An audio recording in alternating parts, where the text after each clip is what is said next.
If you are ready to process Fixed Asset Reclassification Journal, all you have to do is click Reclassify action.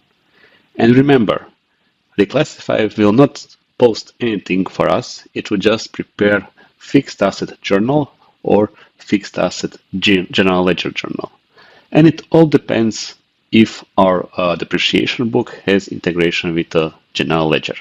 And if you remember, our company depreciation book has integration with General Ledger. So this means that we will find our journal prepared in Fixed Asset General Ledger Journal. So let's now click on Reclassify. It is okay. So my lines are now prepared. I will go back and I will navigate to Fixed Asset Journal. And I need to select Fixed Asset GL Journal. And here you will see all my transactions.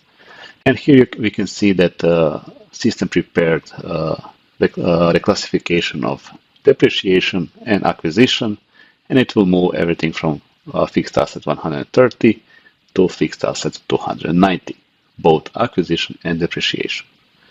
If we are happy with this, let's now just go and click post and click yes.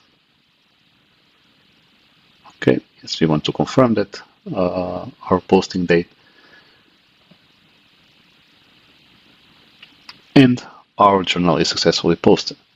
So let's now see what's happening on our fixed asset transactions. So I will navigate to fixed finance and then fixed assets.